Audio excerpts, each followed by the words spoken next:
Hello, everybody. Welcome to the LIUniverse. I am Dr. Charles Liu, but please, by now, as you know, please call me Chuck. I am so happy to be here with you all again. It is a joy as always, and I'm always so happy to be here with our co-host, Allen Liu. Hey, Allen, how's it going? Hi, it's going good. All right, picked up any good furniture lately? Yeah, you longtime viewers might notice that to this side there is a slightly different shelf thing there. That is, yeah, Great. I'm slightly farther to the side, and there is an extra shelf there. So Oh, there wonderful. will be drawers in it eventually. I IKEA can't wait. enhancements. 100% IKEA. Yeah, not sponsored. And as you could just hear, our good friend is back. It's wonderful to have you again, Dr. Jimmy Negus. Hey!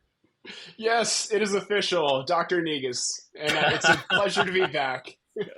Well, welcome, Jimmy. And it's been such a long time, but we have so many things to catch up on. I cannot wait.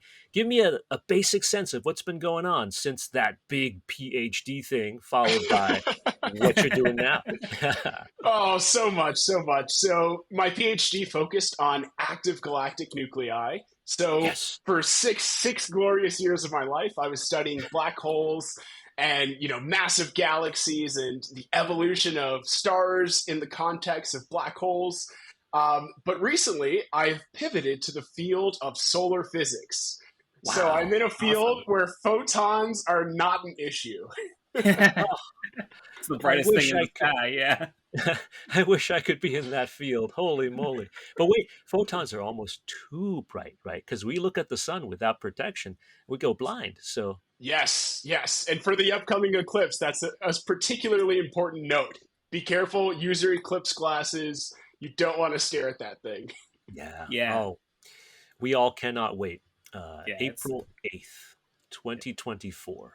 I know Woo! that Yes. generally speaking, and maybe in a future edit of this episode, we will be taking things out that are not necessarily time sensitive. But at this moment, for this particular episode, we really, really want to emphasize that it's coming up soon, this total solar eclipse, Yes. this one that's coming up from Texas all the way through the Midwest into New York State, Canada, and beyond. I yeah. can't wait. It's going to be awesome. Yes. Get your reservations. There was an interesting bit to it, which is that it's going through Mazatlan, which, if I recall, you saw a previous eclipse in Mazatlan. That's true. I had forgotten that. Yes, in July of 1991, Wow. my then fiance and I went to Mazatlan, Mexico, got on a train with a bunch of other graduate students, went down to Mexico, had a great time. We made sure that we drank only beer and water that we had brought from the United States to protect our sensitive little tummies. And it was a lovely, lovely time in 91. But then, of course, we did get sunburned, which is ironic, but Yeah. that all happened after totality. I'm very excited for it, but Awesome. let's go right to today's joyfully cool cosmic thing. Yeah. And this is Absolutely. truly cosmic. And Jimmy, I want your comment on this because I am not a specialist in this area, and perhaps you can shed light on this. Right. Apparently, just recently, using the MeerKAT array, which is this big, beautiful radio telescope array in southern Africa, a team of scientists has found a pulsar, which is a rapidly spinning neutron star, in a binary system with an object which seems to be somewhere between a neutron star and a black hole. We don't know what it is. Um, Jimmy, what the heck is the gap between neutron stars and black holes? And why is there one? And what is this object? Right. It is mind-boggling. So neutron stars, right? You have a star that has exhausted its fuel supply and has collapsed. And for certain stars, they can collapse into these dense objects known as neutron stars. But for this one, right, we have a neutron star, which is typically under 2 solar masses, Hmm. orbiting an object that is predicted to be between 2 and 3 solar masses. Now you'd say, Oh, well, it's a larger mass. Is it not just a black hole? Yeah. Well, generally, black holes of this variety tend to be in excess of 5 solar masses. So Oh, we huh. have It's pretty big. this unknown object at the center of this orbit that is somewhere in between a neutron star and a black hole. And Wow. what current right? It's amazing. And what Yeah. astronomers have currently found using this MeerKAT telescope array, which is a radio, it's essentially a conglomerate of over 60 radio telescopes. And so one theory is that the previous system contained 2 neutron stars that collided to merge to form Whoa. a single smaller black hole. And so the Oh, leading wow. theory is Whoa. that this may just be a smaller mass black hole that we just haven't observed yet. Wow. Oh, that's interesting. But it had to be created in a way that most black holes don't get created. Yeah, That's right. That's really cool. That's right. Because I know we've seen the gravitational waves from some neutron star mergers recently, right? Right. So we know they happen and we know they're out there. So, like, I guess this must be what comes Well, out when of the that. neutron stars emerge, though, we don't know if it's a black hole at the end of it. That's true. Do we? I mean, I it, don't it know. should Right. be based on the basic physics, but Right. we don't really know. That's really Right. amazing. There is some degree of uncertainty. Yeah.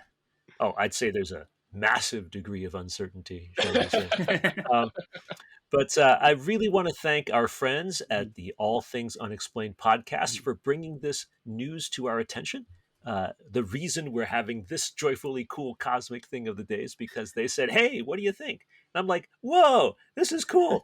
You got to ask Jimmy." I'm Yeah, very, very excited. I mean, do you That's think Absolutely. these are common?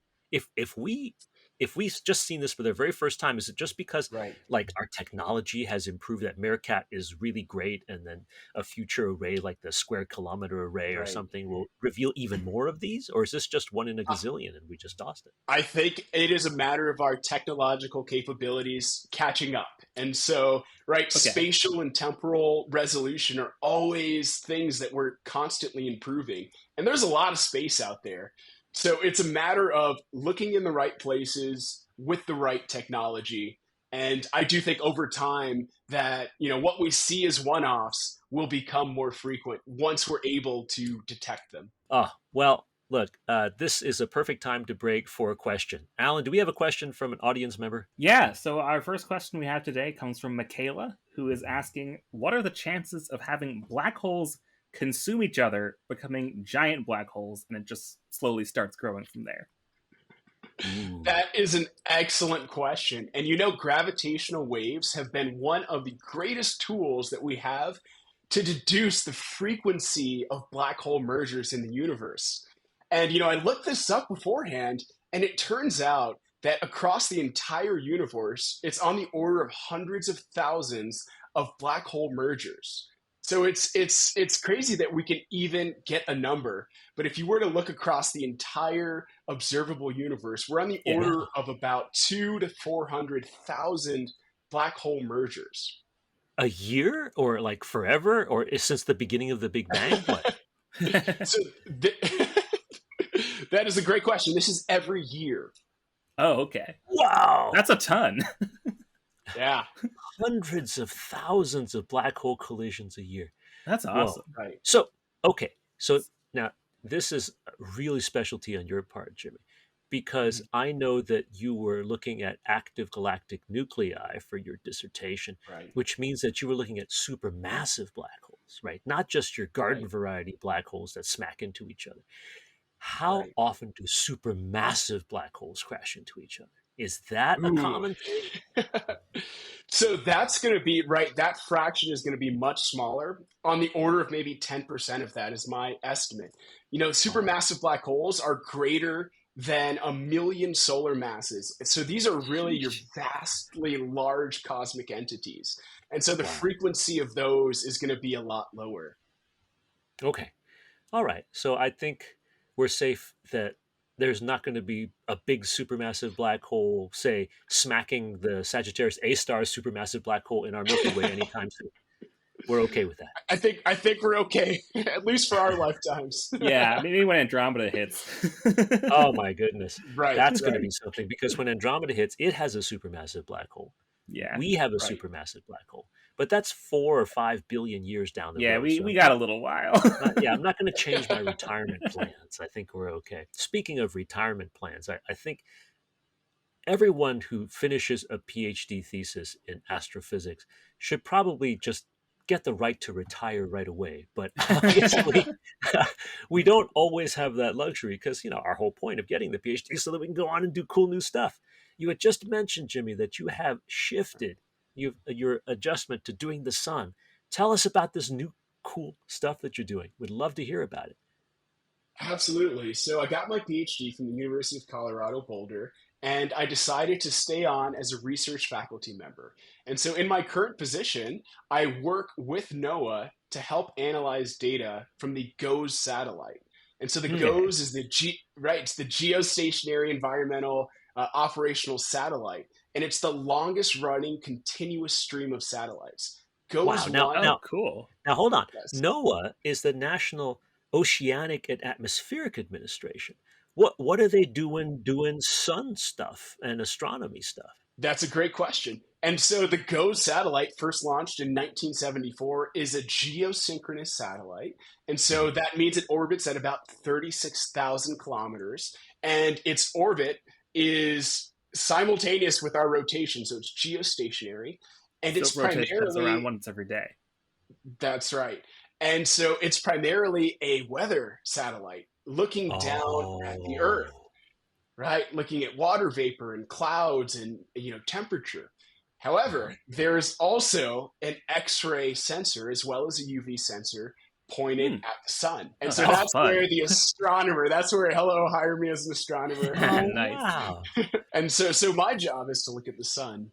That's so Yes, sir. smart of those NOAA scientists to have said, hey, you know what? Let's put something on the back of this satellite so we can look outward instead of just inward. Right. And so this is, And you might wonder why the sun. Well, space weather is also a huge Mm. thing. oh, wow. That's right. We have Solar Max coming up now, right? This year. That's Um, right. Now, That's right. what exactly is Solar Max and what is going to happen to us because the solar is max? That's Good way a of great putting it. question. So let's take a step back. What is a solar cycle? Well, it turns out every 11 years or so, the magnetic field of the sun completely flips. Hmm. And so during that process, there are magnetic intensities that correspond to solar maximums and solar minimums. And so this is traced by enhanced solar flare activity on the sun, as well as coronal loops and other prominences, other solar emission that can be ejected from the sun and can head towards Earth. So right. And so we're approaching in 2025 a peak of a solar cycle.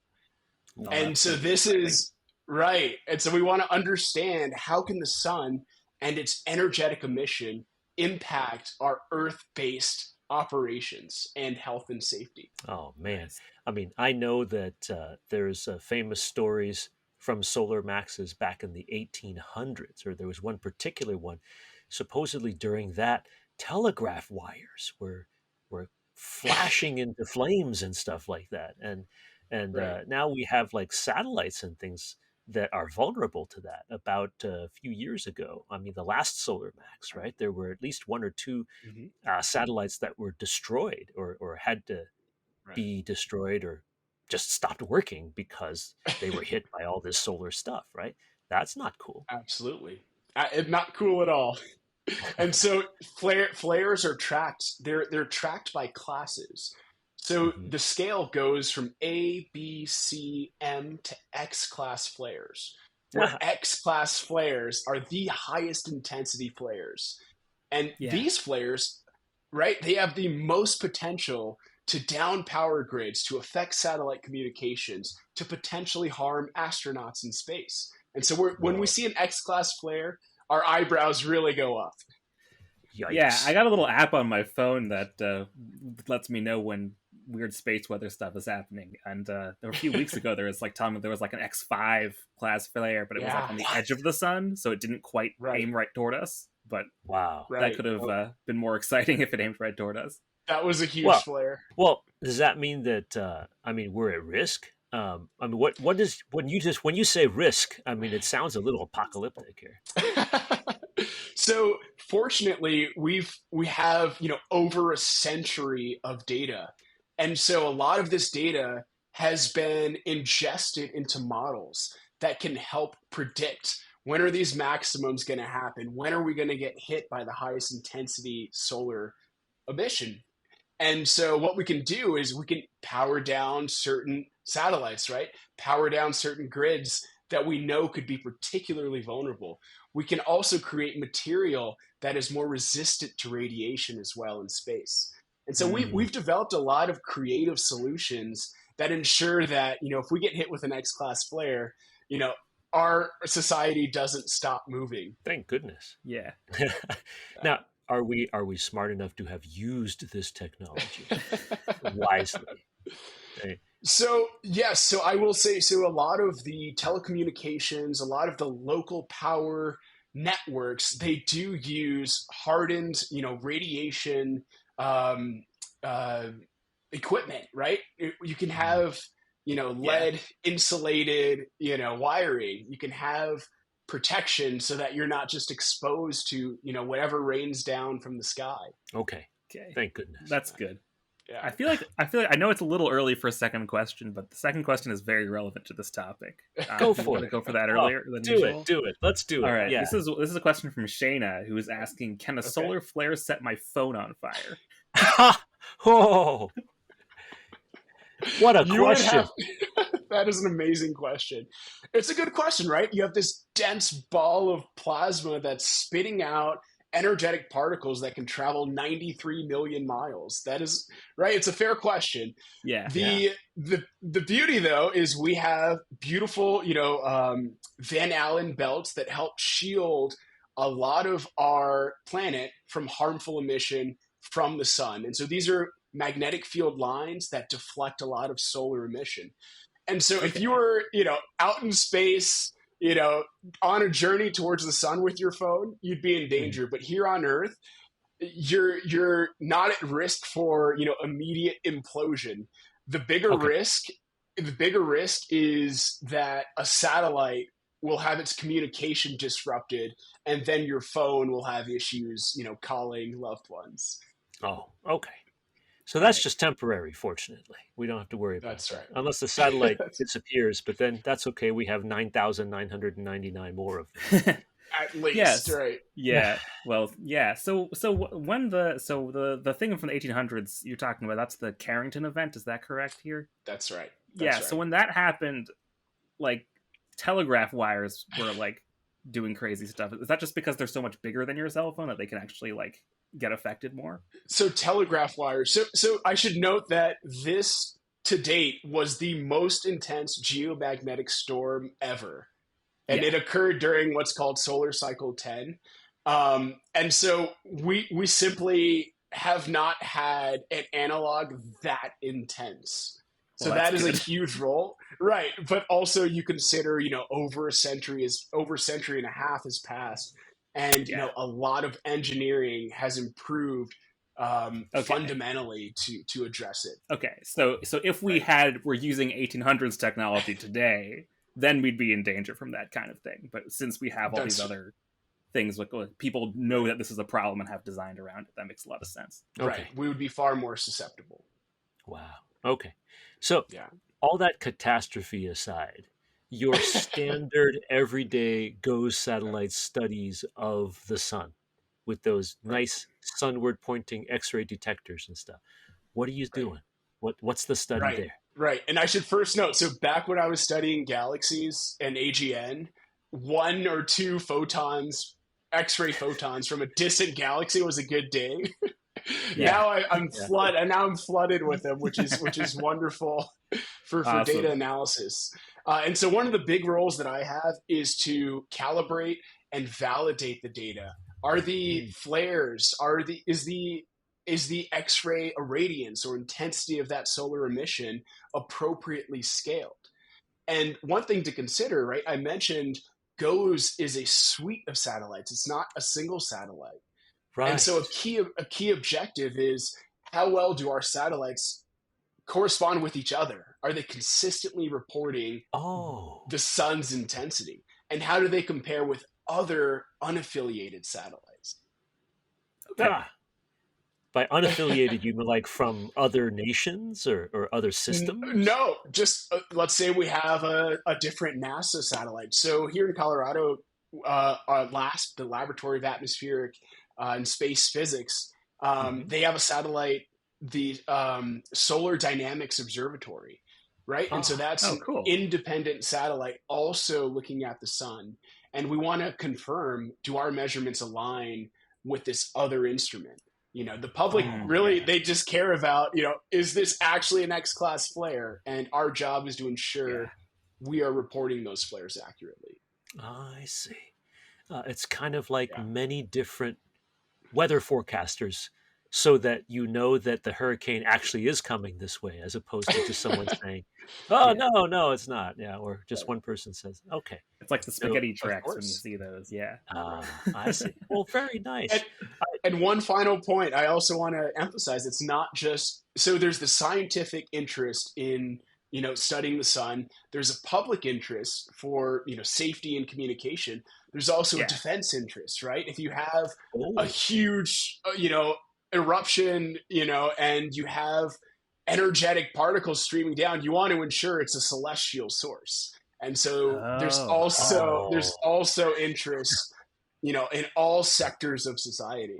Yeah, wow. because didn't the various militaries in like way back in like the early '60s like try and test nuclear weapons in space?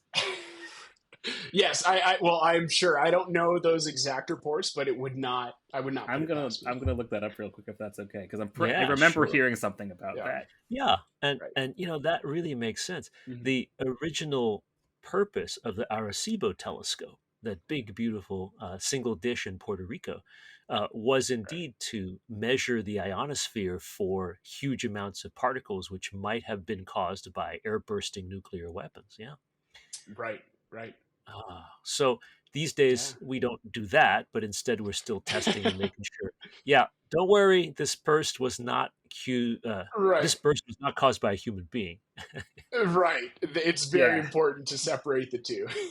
Wow. Yeah. So both the U.S. and the Soviet Union did in fact try Right. and test really high up nuclear weapons. And Right. then the partial test ban treaty was like, we're gonna put a stop to that because it's probably bad for all the satellites. Oh, yeah, I think? Yeah, that's terrible. Wow. Well, that's Yeah. very Right. cool. Well, thank you for that work, Jimmy. We Of course. appreciate Of course. the whole Earth connection and the space connection. Yeah. All of this talking about solar storms and electromagnetic pulses and things like that makes me think of one of our favorite conversation points, Jimmy, and that is bad science fiction. Or or shall we say creative science fiction with Yes. very little basis in fact. That might be a Yes. better way to put it. Uh, Yeah.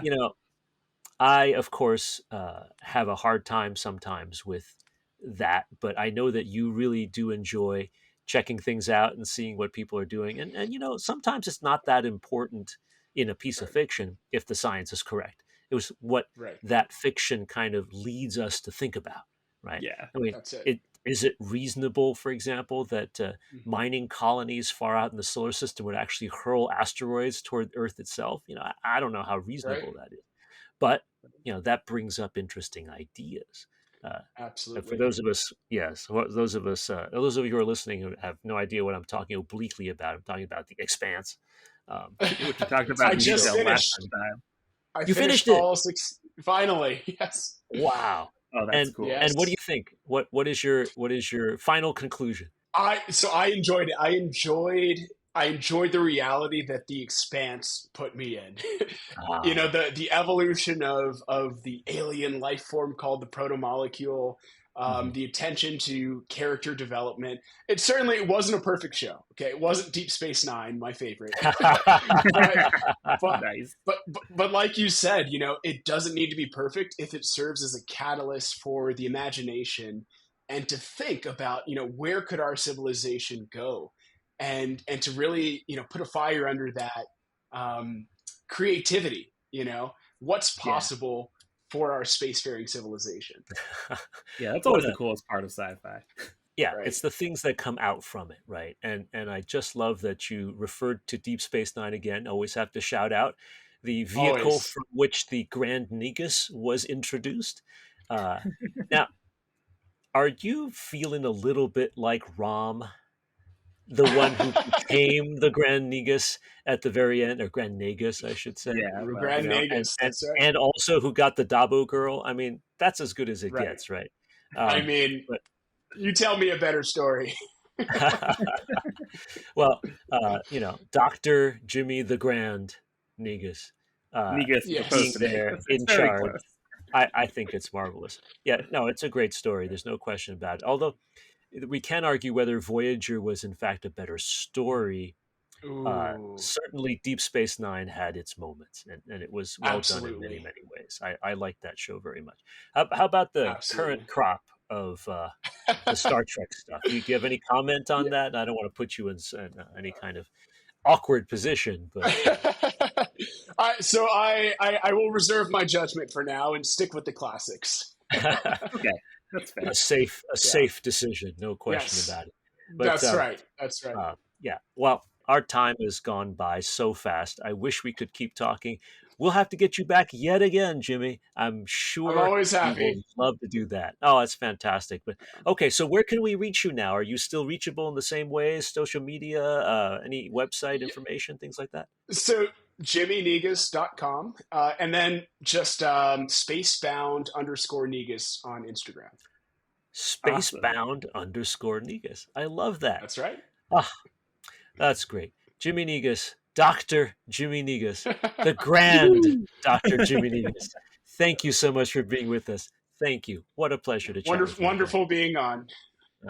Alan, as always, thank you so much for what you're doing. Super appreciate it. Yeah, you are welcome. Glad to be here. Okay. And for all of you in our audience, thank you so much, as always, for being part of what we're doing here. If you like what you see and hear, please support us on Patreon. And as always, thank you for being a part of the LIUniverse.